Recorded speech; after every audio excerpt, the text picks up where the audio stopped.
Hi friends, please subscribe to Amravati Media and press the bell icon for more latest updates.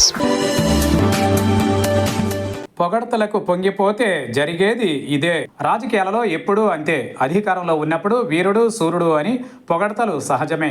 గెలిచిన తరువాత ఆయనంతటా leader లేరంటారు. అదే ఓటమి పాలైన తరువాత మాత్రం ఆ స్థాయి ప్రశంసలు వారిపై వినపడవు. ఏ పార్టీలోనైనా జరిగేది అదే. ఏ నాయకుడి విషయంలోనైనా అదే జరుగుతుంది. జగన్ అయినా, చంద్రబాబు అయినా, లోకేష్ అయినా, కేసీఆర్ అయినా, రేవంత్ రెడ్డి అయినా ఇందులో అందరికీ ఒకటే విధానం. ఏం పొగడ్తలు, ఏం ప్రశంసలు.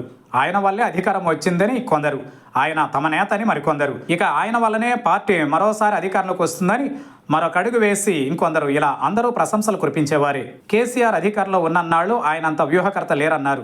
ఆయన వ్యూహానికి తిరిగిలేదన్నారు. ఇక కేసీఆర్ తెలంగాణకు శాశ్వత ముఖ్యమంత్రి అని నేతలు బిల్డప్ ఇచ్చారు. కానీ ప్రజల దెబ్బకు ఎర్రవెల్లి ఫామ్ హౌస్లో ఏడాది నుంచి వ్యవసాయ పనులను చూసుకోవాల్సిన పరిస్థితి ఏర్పడింది. ఇక పార్టీ కూడా ఆయన చేతిలో పెద్దగా లేదు. 10 మంది ఎమ్మెల్యేలు అధికారం కోల్పోయిన వెంటనే వెళ్ళిపోయారు. ఇక పార్టీలో అసమ్మతి స్వరాలు పెల్లుబికాయి. చివరకు కుటుంబ సభ్యులను కూడా కంట్రోల్ చేయలేని పరిస్థితి కేసీఆర్ది. కన్న కూతురు, కుమారుడి విషయంలో ఎటూ తేల్చుకోలేని పరిస్థితి. పార్లమెంట్ ఎన్నికలలో కనీసం ఒక్క స్థానం కూడా గెలవలేకపోయింది. ఇక జగన్ కూడా అధికారంలో ఉన్నప్పుడు ఏం పొగిడారు. జగన్ ఫోటోతోనే గెలిచామన్నారు. జగన్ మరో 30 ఏళ్లు అధికారంలో ఉండడం ఖాయమని చెప్పారు.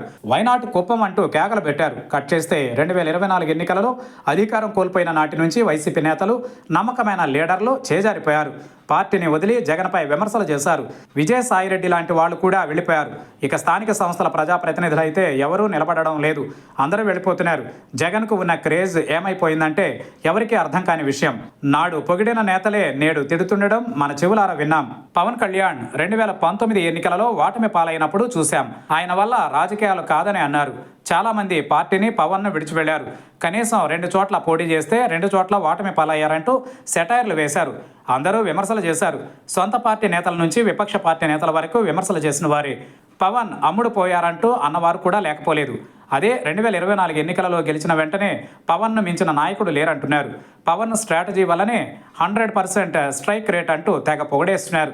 జనసేనలో కీలక నేతలు చేరేందుకు కూడా సిద్ధమవుతున్నారు. ఒక ఓటమి విమర్శలు తెస్తే అదే గెలుపు మాత్రం పొగడ్తలను మూటగట్టుకుని వస్తుంది. తాజాగా మహానాడులో లోకేష్ను ప్రశంసిస్తూ ఉంటే ఇదే పరిస్థితి కనిపిస్తుంది. నారా లోకేష్ 2019 ఎన్నికలలో ఓటమి పాలైనప్పుడు సొంత పార్టీ నేతలే విమర్శలు చేశారు. అదే లోకేష్ ఇప్పుడు భావి నాయకుడిగా మారాడు. సీనియర్ల నుంచి జూనియర్ల వరకు ఒకటే ప్రశంసలు. లోకేష్ నామస్మరణతో మహానాడు ప్రాంగణం మారుమోగింది. గెలిచింది లోకేష్ వల్లనే అన్న స్థాయిలో నేతల ప్రసంగాలు కొనసాగాయి. అంతా బాగున్నప్పుడు ప్రశంసలు, అధికారంలో లేనప్పుడు మాత్రం తెగడతలు రాజకీయాలలో మామూలే. అది చూసి పొంగిపోయి జబ్బలు ఎవరు చరుచుకున్నా తర్వాత భవిష్యత్తులో చతికిల పడడం ఖాయమని అనేక ఎన్నికలు చెబుతున్నాయి. అందుకే పొగడ్తలు, ప్రశంసలు శాశ్వతం కాదు. అవి కూడా ఎన్నికల ఫలితాలను బట్టి మారుతూ ఉంటాయి.